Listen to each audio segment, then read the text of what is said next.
Anyways, Mr. Marty van Staden, here we are, fight week. By some miracle, everything seems to be back up and running. Yeah, it's great.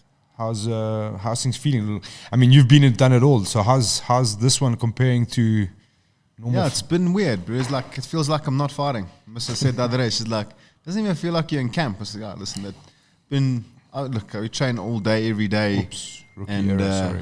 No, okay.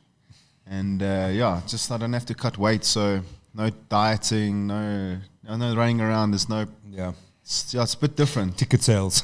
Yeah, but no ticket sales. And listen, I said everybody's like, but there's going to be no crowd. So it's going to be cool, For the first, we're going to experience COVID settings, and it's just going to be great. It's one for the books. I'm excited. So you're going to hear every clatter, every kick, every punch. I think it's going to be awesome. You've been watching that kind of all unfold in the UFC, and one that came back, and Bellator eventually came back. Like you said, it's going to be cool now to see how that translates to our own show. You know what I mean? Like under COVID rules with no fans and all the weirdness. And I mean, you fought in a parking lot under a teepee. So every setting you can think. Yeah, in a boxing ring, and undercover parking, in a marquee on the beach. Yeah. It's been a cool journey, and to do it now in COVID times is even more cool, man. What do you say about a weight cut? I mean, I hate to reference Conor McGregor because I think it's quite overplayed, but he always seems to highlight a lot. You know what I mean? Because everyone's kind of completely dialed into when he's fighting. And I remember when he first fought at welterweight, and it seemed he made the obvious mistake, both physically and mentally, without the weight cut. So he didn't. There's something to be said for weight cut. All that's negative in terms of fighting, there is a bit of positive, because I think it dials in that mindset. It's like getting war ready. You're preparing your body to get to a point, and then the fight before the fight. Yeah, exactly, for sure. So how different is that now, not having to deal with that? And well, I mean, you fought obviously up before, but it's No, look, I just approach it like every fight's different, And this one's like, I've fought catchweights many times. I think it's like a fourth fight at catchweight. And it seems to always go in my favor when I fight at catchweight. It's great, It's just, like I said, just relieves a bit of pressure of having to watch your weight, what you eat, what you do. Training still stays the same. I can even train harder now that I'm not depleting my body as much and have to load 10 liters of water for the day. So that aspect helps. Just mentally, I think for me, it's just being a bit easier, not have to stress about the weight. I'm in contact with Rory all the time. We check weights every day. And I was like literally 2 kilos from competing. And I was like, so I can have a coffee today, and I can have this, and I can have that. All within limits, but the mindset hasn't changed. I still have a job to go do, PD can, throw a haymaker and get fucking really lucky, but that's not going to happen. How different is your nutrition on that side? Because I know there was a time where you were a completely fat adapted athlete. You lived and died by keto, and obviously added in what you needed to from there. So without having to deplete your body down, how different is your nutrition now for this one? Yeah, listen, I think being on the extremes of dieting and trying every single diet known to mankind out there, I find over the years, it's been 12-year journey, just a well-balanced diet is the key. I eat a lot of meat still, but more I have a little bit of carbs now, and I have mostly predominantly meat. I eat no vegetables. My wife's like, what's wrong? Well, I eat no every vegetables, from being keto and trying 300 grams of spinach a day. I don't know, just your body craves stuff. And I don't crave that. I crave meat, I crave carbs, I crave stuff that my body wants. And I think, I don't think you can go wrong. Boyd said it the other day. It's like, if my body craves it, it means I need it. And I was like, it makes a lot of sense. And that's kind of, except for crack, maybe. Yeah, maybe. And sweeties. So, just well, stay same away. thing, really. So stay away from the sweeties the last 2 weeks. We all like to indulge, but just keeping it clean. Like I said, not stressing my body out too much, not depriving it of anything. Just giving it what it wants, making sure my weight's right. Obviously, Mark, without pointing out the obvious, I mean, you mentioned you've been doing this for 12 years now. Is there still some contention about a couple of fights? I mean, you said there was a few that not everyone agrees with, or? Yeah, listen, there's fights that I could have gone my way, but it's what it is. I'm not going to cry over spilt milk. I should have done more. Don't leave in the hand of the judges. Those are the things you have to try and finish a fight. Even if it's close, you need to try to finish. You can't JD said the other day, if you round 1 is round 1, round 2 is round 1, round 3 is round 1. You know what I mean? So you need to fight every round like it's like you're trying to win, and you need to win every round, but you need to finish fights, and that's what I'm going to do on Saturday. Is finish the fight. And obviously, your body's starting to get to that point where you're really packing up the miles on that old chassis. So how different is that now? I mean, obviously we've spoken about nutrition, but what's typical camp for you now? Like, do you have to have longer warm ups or extra stretching sessions? Yeah, look, I've never warmed up properly before any training session. My movement and stuff is the way I warm up for fights. I do a bit of yoga now and again. I do stretch a little bit here and there. But if it ain't broke, don't fix it. That's just the way I see things. Like, if you're gonna throw down now, me and you're gonna throw down. There's no stretching. I'm gonna need a warm up first. No, but I'm saying, like, there's no warm up. So try and just stay loose. I've just trained smarter. You know, I am getting older. Just turned 38, so just train a little bit less than I used to train, and just train smarter. I don't need to kill myself. You know, when it's obviously time to train, I put in the work and make sure that if it's an hour and a half, I put in the work, make it constructive, and not waste that time that I put in. So just train smarter. And my schedule is literally maybe 2 sessions a day. Some days is 1. I just go on how I feel. When I wake up in the morning, I decide, listen, today I'm going to push, today I'm not going to push. Okay. And I still feel good, you know. When I had the time off before I was signed for fights, I was training once a day with the guys, and literally when I will rock up at sparring, I feel amazing. You know, even though I only train once a day, leading up to that, not putting in 2-3 sessions a day, I feel better because my body's recovered. I'm not trying to spar at 60%. Sure. I'm at 80% or 90% recovered when I'm trying to spar. And I could see it against some of the guys I was training against. You know, they've been putting in serious hours in the gym, and they'd be just as tired as I am, or if not more tired than I am, because they just did a bit more work in the week. Okay. So I think recovery is very important. Yeah, just if not more important than actual training. Sure. You know, you can't compete if you're not recovered. It's just not going to work. You're going to be. What would you, or what do you use in your sort of routine, your training routine as recovery tools? What are your go-tos? Sleep and rest. Not doing anything. Sure. Like I really enjoy lifting weights. So part of this, especially during lockdown and stuff and COVID and all, I lifted a lot of weight. So I've always enjoyed it. Since when I started my career, it was hour and a half of MMA in the morning from 5 o'clock to 6:30. Then go to work. After work, hit the gym, hit the weights, deadlift, squat, do some boichi, you know. I just enjoy that. Stuff, and I'd sometimes hit a 30-minute run. So I've basically just been doing that leading up to the fight as well. Just one good MMA session a day, constructive, and then go push some weights 3-4 times a week just to keep the strength up. Because strength is a very important thing. And then just recover, chow right, eat right, don't abuse your body. And would you say, like, it's an interesting thing where we are in MMA at the moment. I mean, ever since Max Holloway, and I think a few other guys before, but Max Holloway was like the real shift in mentality. I would not say shift in mentality, but everyone came to the realization that, like, if Max just put on this kind of performance against Calvin Kattar, and he's saying he didn't spar, like, what's going on here? And then, you know, like, it's quite funny because everyone's like, yeah, don't spar, you must spar, you have to spar, you don't have to spar. But it was kind of like to the point where the general consensus was like, someone where you were, let's say 8 years ago in your career, sparring was a necessity, and hard sparring was a necessity. You needed that, to the point where now, where you know what needs to happen in that fight. You know you're going to have a game plan. You know what you're going to need to do. You know what's going to work and what doesn't work for you. So everything is just kind of filtered around that. You know, you got to get your reps in standing up. You got to get your reps in on your groundwork and so on, and then you got to get your reps in on the strength. So is it where you kind of like you're just getting your reps in and making sure you're working on the tools that you want to use, and then filtering it around, you know, like recovery, strength and conditioning, and nutrition, to the point that, like, you're confident that you know how to fight, like, basically. No, for sure. Yeah, listen, that's the one thing. I know how to fight.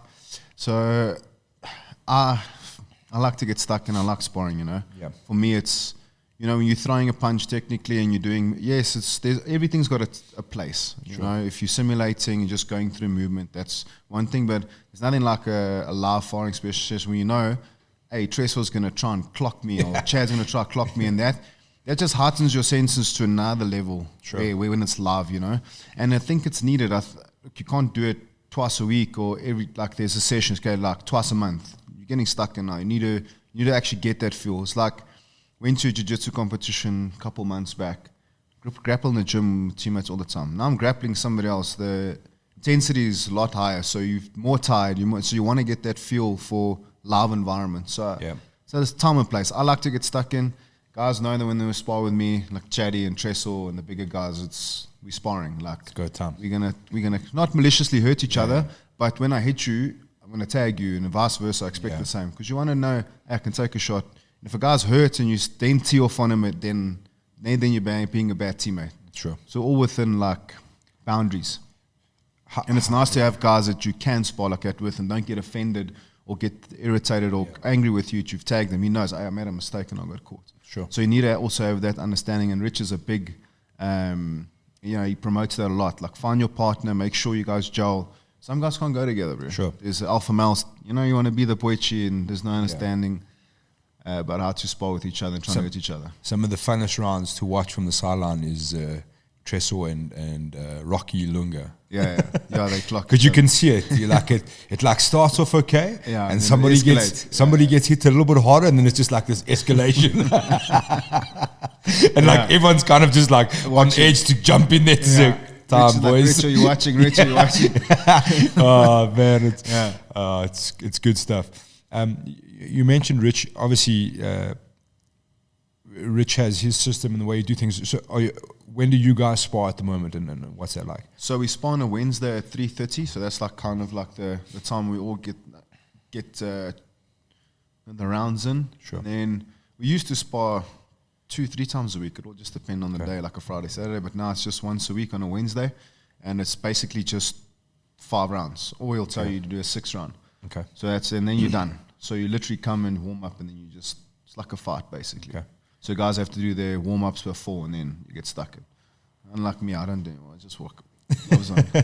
Gloves and go. Let's go, boy. Which isn't always smart, but this is the way I've always done it. So it's pointless to me now after 12 years, and I go, I need a stretch now. Just loosen up the body, you feel good, make sure no niggles, and just go, Okay. And what's the sparring like? Obviously you said you like to have partners where you can turn it up a little bit. But is that the general consensus? You're still going reasonably hard in sparring, or more technical? You're working on specific things? Look, it all just sparring session. So it all just also depends on the energy. As soon as you step and you like make first contact with your training partner, whether it be Chad, Tressel, Elaine, any of the bigger guys or whatever, you feel that energy. Like you can feel when a guy wants to go and when he doesn't want to go. And I'm not type person that if a guy doesn't want to go, to tee off on him. Like I'll go to the pace that we set. We set the intention from the word go. And some rounds are really like, because we rotate. So one round will be a Tressel, then it'll be a chilled round. Then like go Chatty, then it's, hey bro, we're getting stuck in. Then it'll be stuck in around with Tress, or then it'll be stuck in around with Chatty. Or some days we'll just do 5 straight, me and Chatty, and it'll be like more like feeling out, more volume, more in the pocket. So every session's different, and you obviously try and work on the things that you want to work on the fight.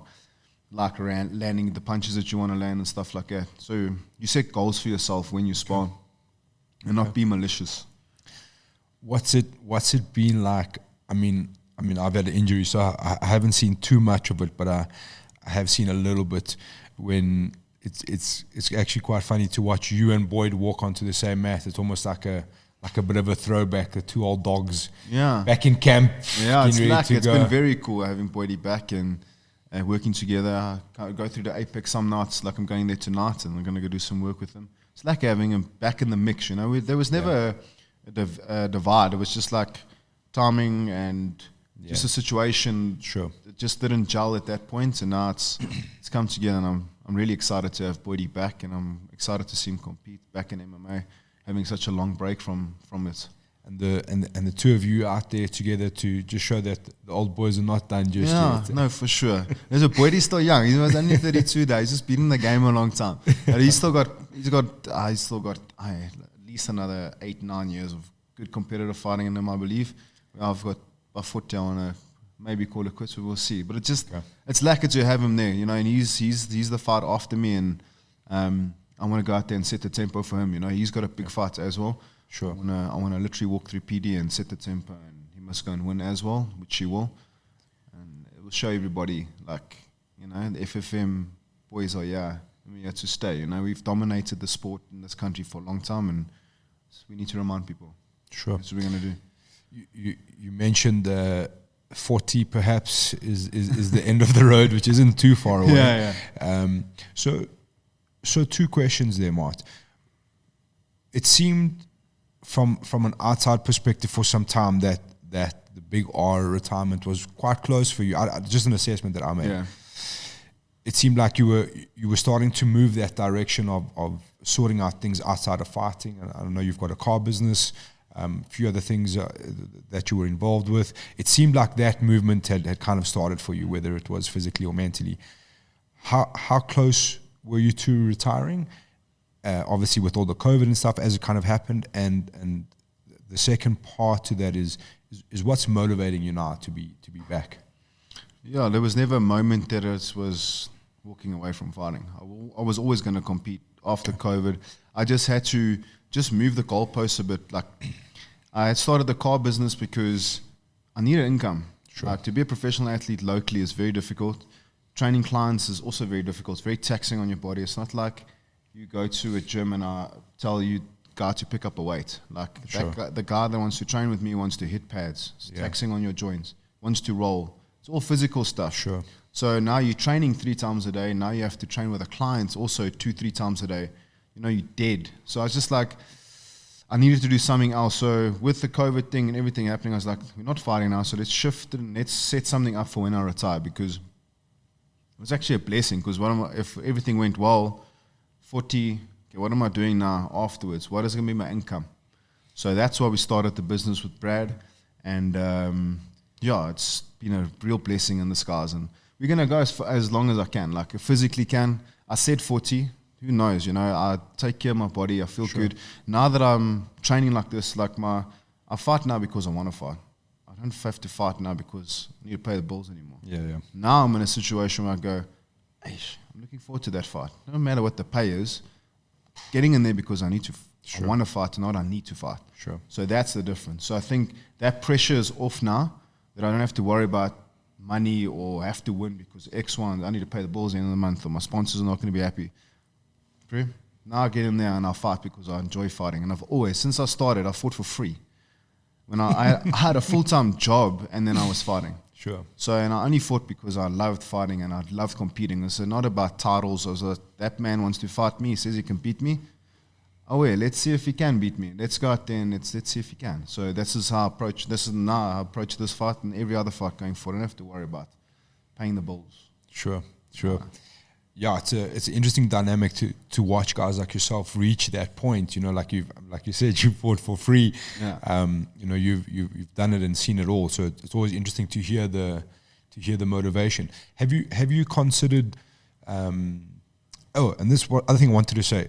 Whenever I talk about you to people, I always talk about 2 Martin van Stadens, pre-lightweight and lightweight. So they're like, you know, Martin's getting a bit on now, like he's getting a bit old. I'm like, he is and he isn't. You know what I mean? Like I think if the Martin van Staden that was before he made the move down to lightweight had carried on, that would have been different. But you were like reinvigorated at lightweight. I still remember who was your first fight at lightweight? Kalunda. Lekker Kabanda, yeah. Kabanda. Sorry, the Catch block. weight. Block, yeah. 72 kilos. I remember watching you walk into the cage and I was like, my God, this is a completely different person. It's a completely different person. You looked young, you looked younger, you looked stronger, you looked more athletic. Everything was completely different. And Kileka Kabanda was a savage. He was what do they call him? The block? Block, yeah. For a reason. Never been stopped, yeah. For a reason. Yeah. Like he was an animal. You know what I mean? And I was like, I still remember thinking at the time, I'm like, don't think technically it's a dangerous fight, but to take a guy like that where your first kind of attempt at going down a weight class it's dangerous. It's not an easy thing. Risky, yeah. Yeah. So I always said to people, there's 2 Martin van Stadens, and you can't look at his age and say, okay, he's getting on. You got to look, and also because you've been around the game so long. Yeah. I think the lightweight Martin van Staden from that point of your career to now, we've got to take that as like a fresh starting point. That's why I always try and explain it. So it's an interesting thing that you've kind of reinvigorated your career quite late on. I also remember thinking at the time that that your motive here, and I think you were getting quite close to international promotions. I know that obviously the title fights, there was a lot of hinging on that. I think you actually even might have said on the show, like there were deals that were quite close. Yeah. So where are we with that? Is there still the possibility of having a run overseas? I want to. Like, it's still like that thought hasn't left my mind. It's just getting the opportunity, you know. Sure. So getting back on a win. I'm on a 2-fight losing skid at the moment, and I haven't competed in 25 months. So it's been a long time. Sure. So I think if I can win the next 2 fights impressively, like batter Petey quickly, and whoever I fight next, put him away, then I think I can still go international. I mean, I don't understand how age is a thing. Like, I understand guys are age. You get guys that start young, from 6, 7, they peak 30, before 30, they retire.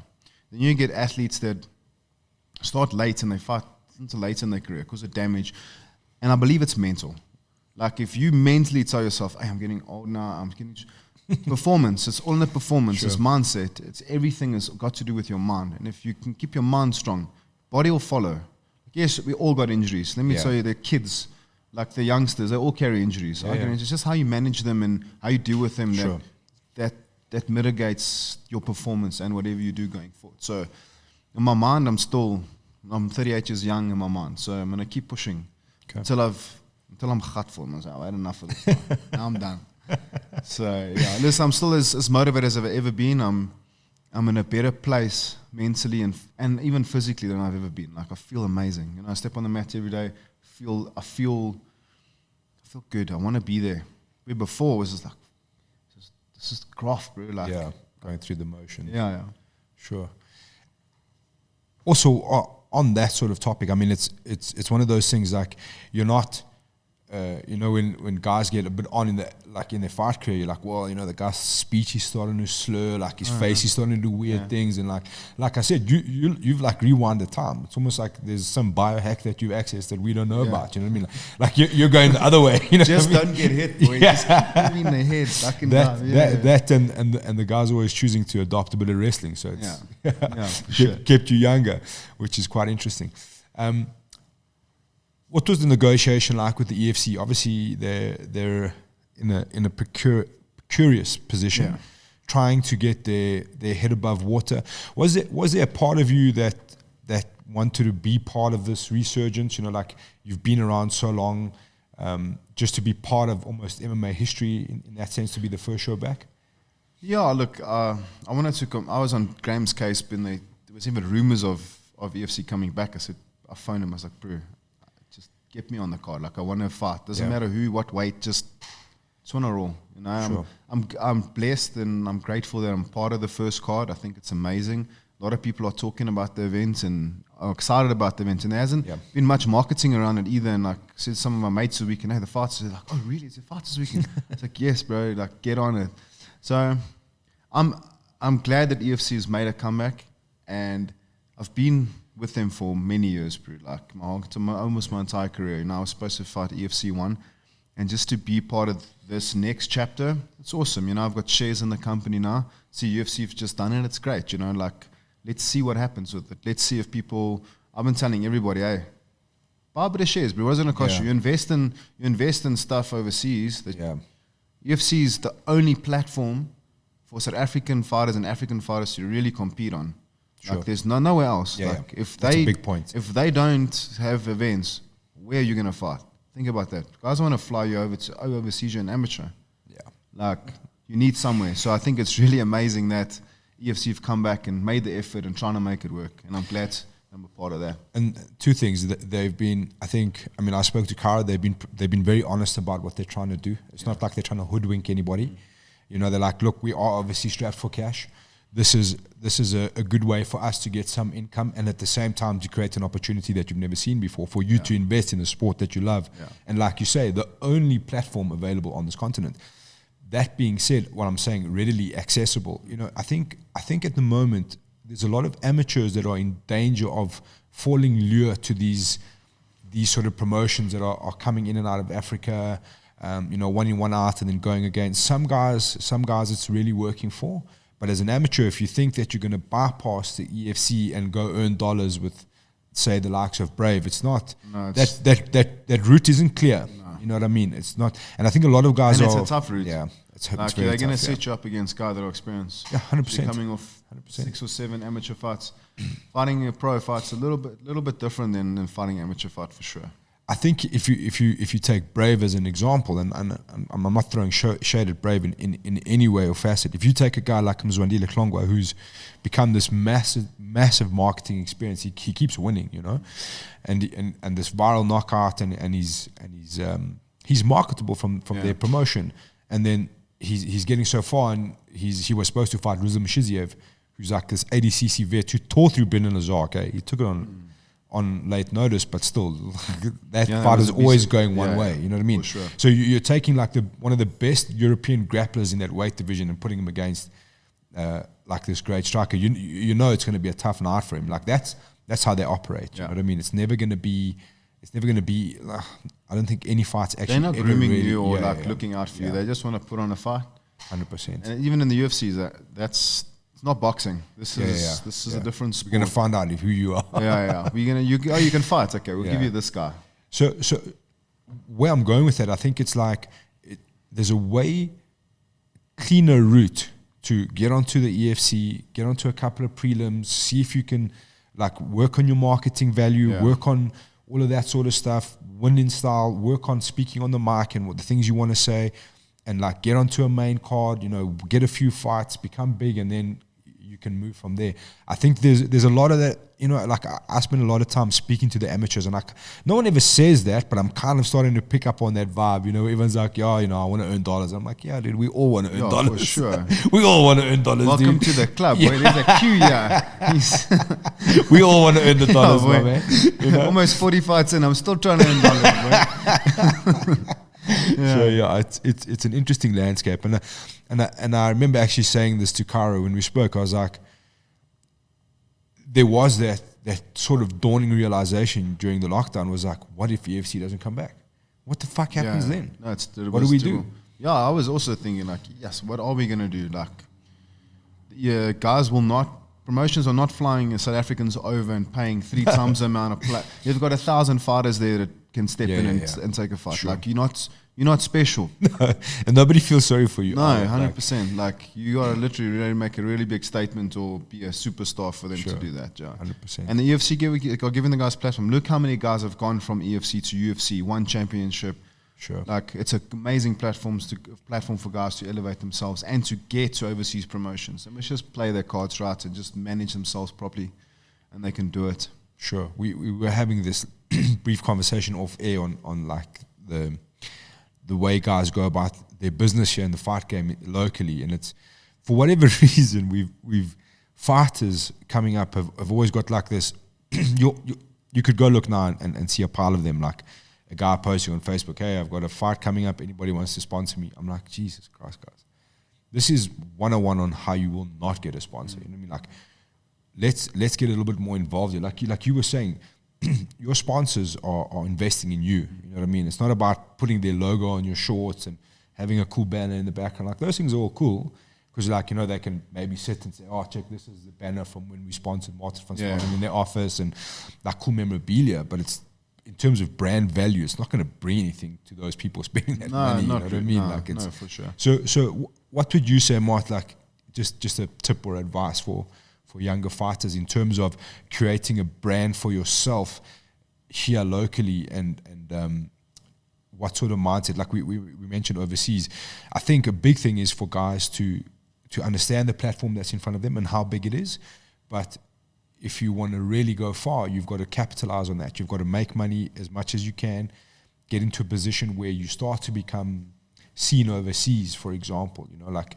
the EFC doesn't have to be seen as this be-all and end-all. You know what I mean? It's a massive platform. It's a massive opportunity. So what would be your tips and advice for the young guns around? Yeah, I think don't get too big for your shoes too quickly. I think a lot of guys, a lot of amateurs think it's easy. Sure. It's not easy. It's hard work. It's commitment. It's day in and day out grind, but proper grind. Guys must just be smart. If they have sponsors, look after them.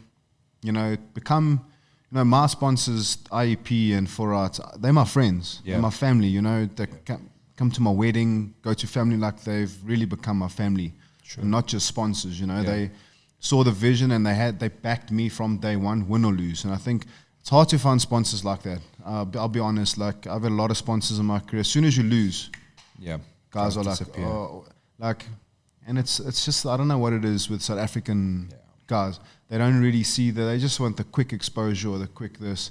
So find the sponsors that actually are invested in you and not just there to get quick exposure and just build their and leverage off their brand. Just put in the work and manage your career, plan it, have a vision. Don't do what I do. Just take every fight and fight. Don't turn fights down. Because, listen, it's like this. But that's just my character and who I've been. But, be smart about what you want to do and have goals set for yourself and have a good coach. Okay. And a good mentor that is guiding you in the right direction. No yes men. No yes men, 100%. Just quickly about Richie. Like, how I mean, you've obviously evolved as a fighter. How much of a role has Richie played in that? And I mean, he's evolved tremendously from 10 years ago till now, and so have all of you. You know, how much of an impact has he had on that? Yeah, I'm the fighter today because of Rich. You know, I came to Joburg for Rich. I came for one session and joined one camp, and I packed up my life and moved. Yeah, I'm not the easiest guy. Like, I don't listen. I'm stubborn. Like, I do pretty much, like, if I don't like something, I won't do it. I'll take what I can and like. But Rich has played a massive role, you know. If it wasn't for him, I wouldn't be competing at the level I'm competing right now, you know. It'd be some like just pub fighter. Yeah. And it's Back on the been bluff, yeah, for sure. And it's been like a learning process for all of us, you know. Like when we started, we were training. Some days with like 6 sessions or 7 sessions. I'm not even joking. From 5 a.m. till 7 p.m. at night. It would be all be different sessions, shorter sessions, but sometimes be 7 different sessions for a day. Now it's more like 2 stable sessions, and like it's all been learning curve. Like you had to put in those hours to catch up. That was the biggest thing. 6-7 years ago, we were 10 years behind the overseas guys, so we had to put in that work and experiment and get up to speed. And you know, Rich has caught up very quickly, and us as a unit has caught up very quickly. You know, we see it when we go and travel overseas and roll with those guys and spar with them, and you're like, these guys are actually not that good, you know, like, yeah, actually not that bad. So, yeah, Rich is, you know, without Richie, and another big part of the team is Norman. You know, Norman is very technical minded. He understands the game, and the two of them are just, it's like it's masterful. Yeah, it's masterful. Yeah, the two of them together is it's something pretty beautiful. I say this to people all the time. Like you have to kind of see Chef in action, because I mean, Chef's obviously got this perceived perception from the outside. Like people see him in a certain way, and I'm like, obviously being a dad, I always equate people to how they treat children. That's how I always see people. You know what I mean? Chef's so it's so funny to see. Like, I can't get my kid to have yogurt without a fuss. You know what I'm saying? Chef speaks and they're like, all in line, dude. But it's not like he's screaming at anybody. You know what I mean? It's just the way he commands a space. You know what I mean? Like, you know when he's there, you can feel it. Like he makes his presence. He gives you know? that like, energy of like. Yeah. And I was saying to people, there's such an asset, I think, for fighters, especially you guys, having a guy like that in your corner, because I think it's just in general, it doesn't matter where you are, like you feel a bit safer. You know what I mean? No, if he's there sure. and he's on your side, like you just feel a bit safer. You know, that guy's intimidated already. Norman's, exactly, dude. Exactly. I get intimidated just watching him. I'm like, oh shit, I feel sorry for the oak on the other side. You know what I'm saying? Like, it is very cool, and they are honestly they're. I often wonder where MMA here would be without them. It would be a very strange place. I think it would be interesting. It would be nowhere, to be quite honest with you. Yeah, listen, they set the standard, and very high standard. Absolutely, man. Mart, I know you got to get back to some things. So in wrapping it up, let's have a little look at Petey Cox. And obviously, I think the fight took quite a bit of flack when it was announced. That being said, I think, and I think I've said it to you, I think Petey is always dangerous. You know what I mean? He's a gamer. If he was scared, as people say, he wouldn't have taken the fight. You know what I mean? Like it's not like he's getting paid R1 million. So it's, you know what I mean? Like the motivation is obviously for him to take on that fight, and he's got nothing to lose, which makes him for sure. He's got incredibly nothing to dangerous. lose. Yeah, because he's a big underdog, and rightfully so, you know. Sure. Like, if it comes to skill set, I'm better than him everywhere. It's a fight, you know. Anything can happen at any given moment. You just got to watch your P's and Q's, stick to the game plan, and just do what I need to do to beat him. Don't give him any opportunity, and I will get my hand raised on Saturday, and I'm not going to get touched. That's my goal. He's not going to touch me. There you have it. Martin's predictions: no touch, easy go. Easy go. Obviously, we're not looking past anybody. It's going to be, not at all. Like I say, PD is always going to be dangerous. But yeah, massively excited to have EFC back. Even more excited to see you and Boyd back in there, which is super, super exciting. And I think that's kind of been overlooked. You know, like, it's a great title fight that we're going to see, but I think the story is going to be the two of you boys back in there, which is massively exciting. Glad that you guys got it all ironed out, and we're finally here in Fight Week. I know the most asked question already. I've already answered this question, I think, 7 times today. Yeah. It will be on SuperSport, 6 o'clock for the main card. Prelims on Facebook, but that's not from me, because when the feed dies, please don't message me saying that I said it would be on Facebook. They are trying their best. I think it's a good point to just be patient with the EFC and let them find their feet coming back. It is a big organization, but they've been through a lot, so there is obviously going to be some speed bumps, but it's going to be a great card. Mart, as always, thank you so much for your time. Thank you. I know it is Fight Week, it is Monday, so we do appreciate you coming out, man, and best of luck, and we're very excited to see you back in there. Thank you. Appreciate it. Catch you soon. Peace.